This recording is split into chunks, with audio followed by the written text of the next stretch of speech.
तस पे वनकस अप्रैल रेत ये रेतस मज प्रत कुन डिस्ट्रिक्ट पे जन ADC तिहद रिप्रेजेंटेटिव तम नायब तहसीलदार पटवारी अलग अलग एरिया तिमन दोन दोहन रिलीफ कमिश्नरी ऑफिस मज जम पंडितन मेलुन एनक्रोचमेंट परेशानी श्रीनगर हेकन बार बार यह इनिशिएटिव तुल गवर्नमेंट ऑफ जम्मू कश्मीर वनकस वचान तुम हावो बह थोड़ा सा कत्या नफर वनकस लाइन मज लगित वनकन नफर नरमरा तो नफर बिहित लाइन मज तो हेर तंदर हॉल तक relief commissioner sorry ADC ACR Srinagar mister Imtiyaz तमिस वनकस सारी पन पन ग्रीवेंस तम हेत वनकस नफर तो गो करो दिलीप जी वनकस दिलीप जी तो बड़ स्वागत कर पानी channel the Kashmir dialogue thank you Kashmir dialogue का मैं बहुत बहुत शुक्रगुजार हूँ कि कश्मीर डायलॉग जो है हमारी कम्युनिटी की जो आवाज़ गाहे बगाए उठा देते हैं, रोज रोज उठा देते हैं। I am very much thankful to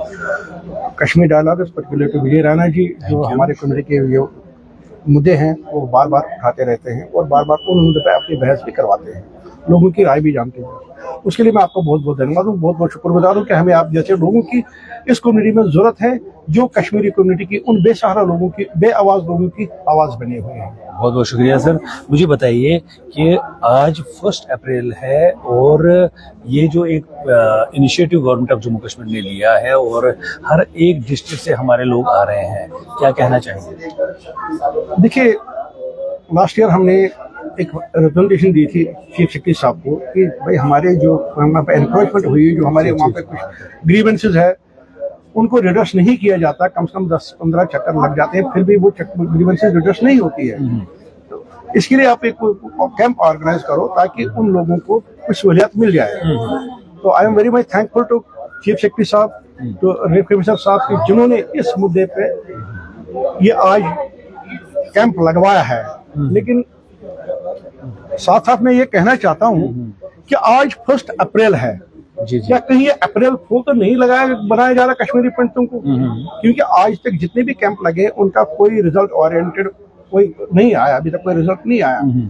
तो क्या इस कैंप का भी हशर कहीं ऐसा भी तो नहीं होना चाहिए? नहीं हो। दूसरा, मैं आपके माध्यम से हमारे चीफ सेक्रेटरी साहब से, हमारे LG महोदय साहब से रिक्वेस्ट करना चाहूंगा कि ऐसे कैंप हर क्वार्टरली लगने चाहिए, ताकि अगर आज किसी का कुछ रह गया अगले क्वार्टर में उसको भाई आपकी ये कमी थी, आप ये कमी दूर करो, ताकि उसको वो कश्मीर ना जाना पड़े या उसको जो फाइनेंशियल डिस्टर्ब होता था वो उसका फाइनेंशियल बर्डन बढ़ जाए।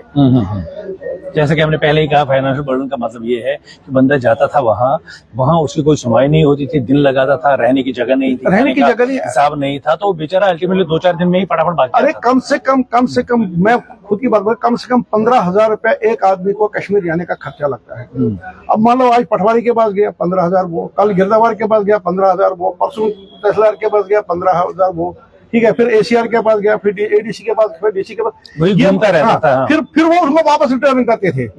ठीक है, तो कम से कम एक आदमी को 2-2, 3-3 लाख रुपया खर्चा होता था, लेकिन रिजल्ट कुछ भी नहीं निकलता था। ठीक है, तो कहीं ऐसा ये भी तो नहीं होगा कि ये भी अप्रैल फूल की तरह, मतलब ये हाँ जी हमने कश्मीरी पंडितों के लिए कैंप लगाया और आई वॉश हो गया, हाँ जी बाद में देखा मिला कुछ भी नहीं, हो रहा पहाड़ निकली हुई है, लेकिन ऐसा नहीं होना चाहिए। मैं आज आपके माध्यम से चीफ सेक्रेटरी साहब को, कमिश्नर साहब को, LG साहब को दिल से धन्यवाद देना चाहता हूं कि उन्होंने हमारी रिक्वेस्ट पे ये इतना बड़ा इनिशिएटिव लिया है, और उम्मीद करता हूं कि ये इनिशिएटिव आगे भी काम करते रहेंगे। हर क्वार्टरली इनको यहाँ बुलाया जाए। लास्ट की जो ग्रीवेंसेस थी उनका क्या हुआ, उनका आउटपुट क्या है? अभी गवर्नमेंट ने ये बोला है कि 15 दिन के अंदर वो इसका रिपोर्ट दे देंगे। आपको क्या लग रहा है कि उन्होंने टाइम फ्रेम भी तो सेट कर दिया है, ये इस चीज को कैसे देखते हैं? देखिए, बहुत अच्छा, वेलकम, मैं उसको बहुत दिल से स्वागत करता हूँ।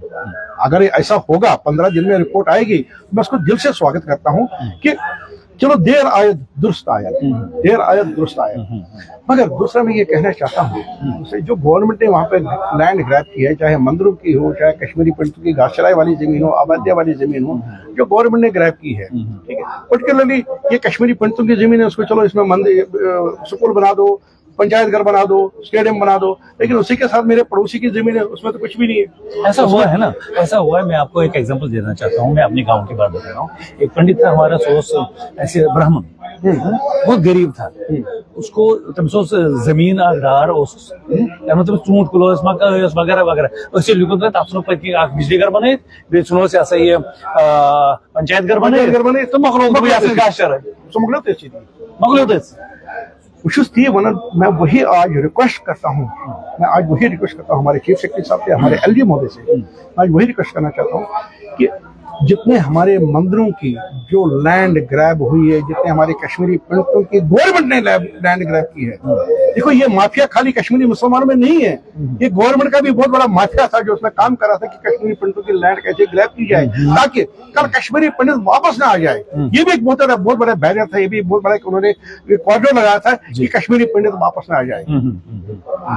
मगर आज मैं एक और बात कहना चाहता हूँ जी, मैं government of Jammu and Kashmir से पर्टिकुलरली एलजी महोदय से ये भी कहना चाहता हूँ कि जितने हमारे मंदिर है, जिन मंदिरों की इन्होंने लैंड ग्रैब कर रखी है, जिन मंदिरों पर बाहर के लोगों ने कब्जा किया है या अपने लोगों ने कब्जा किया, आप मेहरबानी करके एक कमेटी बनाइए, पूरी फुल फ्लेज्ड कमेटी बनाइए। छोड़ दीजिए मंदिर टेम्पल पर, वो तो हमें पता है कि एलो एलो चल रहा है, बीजेपी और एनसी के बीच में एलो एलो चल रहा है, ये उनका मतलब वो कभी पास होने वाली नहीं है, वो कभी पास होने वाली नहीं। उसके बारे में क्या बताना चाहते हैं? फॉर एग्जाम्पल एक मुझे बात बताइए कि अभी दो चीजें मैंने आपसे बात करी है। एक तो जो हमारे डिप्टी सीएम है उनने टेम्पल्स एंड श्राइन्स के बारे में उसने अपोज किया है ना, उसके बारे में आप क्या कहना चाहते हैं? मैं उन डिप्टी सीएम साहब से ये कहना चाहता हूँ कि डिप्टी सीएम साहब जब आप जगती आए थे पिछले साल, आपने क्या बोला था? आप अपने वो वर्ड भूल गए। जब आपने जगती की हालत देखी थी, जहां पानी नहीं था, जहां छत से पानी आ रहा था, जहां खेलने के लिए स्पोर्ट्स ग्राउंड नहीं है, जहां आदमी को रात को सोने के लिए जगह नहीं है, इसको ये पता नहीं छत कब उसका गिर जाएगा। आपने कल स्टेटमेंट दिया कि आपने कश्मीरी पंडितों के लिए ये किया। आप जब वहां ग्राउंड पे आए थे, आपने आपकी और कचनी और करनी में क्या अंतर है? जी जी जी, क्योंकि I am victim of national conference, yes, I am victim of for family, I am victim of BJP, yes, इसमें कोई शक नहीं है। ये लोग करते हैं। जब लास्ट टाइम मंदिर बिल आई थी उस टाइम बीजेपी ने अपोज किया, आज बीजेपी ने बिल आई और एनसी ने अपोज किया। ये इनका आपस में गेम चल रहा है, ये आपस में खेल रहे हैं, लेकिन हमारे सेंटिमेंट के साथ खेल रहे हैं। तो जो उसी पे मैं बात हूँ, तो जो टेम्पल्स एंड श्राइन्स है हमारी, आपने देखा है कि किस जर्जर हालत में, जो एक सर्वे हुआ है, उस सर्वे के तहत more than 1400 temples, shrines and हमारे जो क्या कहते हैं इनको, शमशान भूमि वगैरह जो है हिंदुओं की, जो अहले हुनूर जिसको कहते हैं, ये साइट्स हैं, मैक्सिमम जो है उसमें एनक्रोचड है या जर्जर हालत में है। तो क्या जो टेम्पल्स एंड श्राइन्स बिल है वो कितना इंपॉर्टेंट है कश्मीरी पंडितों के लिए? देखिए, कश्मीर में हमारे आराध्य रहते हैं, हरि पर्वत हमारी इष्ट देवी है, तुलमला देवी हमारी इष्ट देवी है, बर्गशेखा भगवती हमारी इष्ट देवी है, ठीक है। जब आप हमारे इष्ट देवों की सुरक्षा नहीं कर सकते हैं, रक्षा नहीं कर सकते हैं, फिर आप हिंदुत्व का नाम कैसे लगा सकते हैं कि हम हिंदू हैं? सही, बिल्कुल आप सही कह रहे हैं। और एक बात मुझे आपसे करनी है सर कि ये जो पीडीपी ने अभी बिल पेश की है कि जो इंटीग्रेशन बिल जो है, moved under the guidance of JK PDP Mehbooba Mufti by MLA Budgam Agha Syed Muntazir Mehdi है, ठीक है ना, इसके बारे में क्या बताना चाहते हैं कि अगर अभी हमारी बीजेपी की सरकार है, एनसी की सरकार है, पीडीपी ने ये बिल आगे लाई है, प्राइवेट बिल, आपने कभी मगरमच्छ को रोते हुए देखा? नहीं, कभी नहीं। आपने कभी मगरमच्छ को वो आंसू बहाते हुए देखा? नहीं। उसको बोलते घड़ियाली आंसू। ये वही पीडीपी है जो मेरे जिनोसाइड की जिम्मेवार है, जो मुफ्ती मोहम्मद सईद ने 86 में वहां पे कम्युनिज्म का कार्ड खेला था, ये उसी के देने का आज मैं जम्मू में हूँ।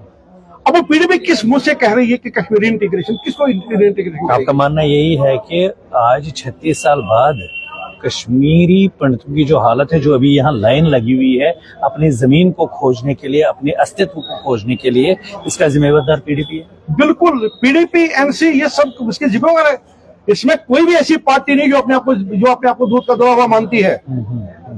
जब पीडीपी इक़्तिदार में थी, बीजेपी के साथ उससे अलग था। बीजेपी एक नेशनल पार्टी है, ठीक है। जब वो पार्टी मतलब उसमें थी, पावर में थी, उस टाइम उन्होंने क्यों नहीं लिया?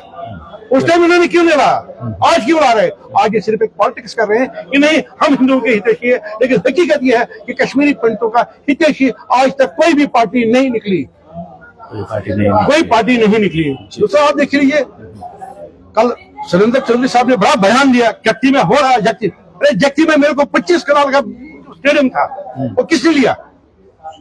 किसने लिया? मेरे बच्चों को वहां महरूम रखा गया खेलने के लिए, और उन बच्चों को मतलब खेल गांव जाना पड़ा, जिसकी वजह से परसों 3 बच्चों की डेथ हुई है, 3 मासूम बच्चों की डेथ हुई है। मतलब उनको खेलने से भी महरूम रखा गया, उनको कूदने से भी महरूम रखा गया, उनको हर एक चीज से महरूम रखा गया, लेकिन पॉलिटिक्स चलती रहेगी, पॉलिटिक्स चलती रहेगी। क्यों? जी। क्या कश्मीरी पंडित का डोर है, जो भी है डोर बजाते जाए और ये चलता रहे? हाँ बिल्कुल। अब मुझे अंत में एक बार बताइए, अभी अंत में मुझे एक बार बताइए, अंत में कि आपको क्या लग रहा है कि ये जो अभी प्रोसेस रिलीफ कमिश्नरी में हो रही है और पूरा ये महीना चलने वाला है, इसका निचोड़ क्या लग रहा है, निकलेगा? देखिए, अगर कोई भी काम दिल से किया जाए, ईमानदार से किया जाए, हम उसका वेलकम करते हैं। हाँ, अगर ये आईवाश के लिए किया जाए तो फिर आपको पता ही है। लेकिन मैं उम्मीद करता हूँ हमें, हमारे कमिश्नर साहब की ईमानदारी पे कोई शक नहीं है। बहुत ईमानदार व्यक्ति है, बहुत जुड़ाव व्यक्ति है, बहुत काम करते हैं। हमारे चीफ सेक्रेटरी साहब से, एलजी साहब से कोई ये नहीं है। लेकिन हम यही चाहेंगे कि ये जो कैंप लगे हैं, ये रिजल्ट ओरिएंटेड कैंप होने चाहिए, और आगे भी ये ऐसे कैंप लगने चाहिए ताकि जो पीछे की रह गई है, कोई लेफ्ट आउट केस रह गया, ताकि उसको आगे से भी उनको ये सुविधा मिलनी चाहिए। बहुत बहुत धन्यवाद। Thank you Vijay ji.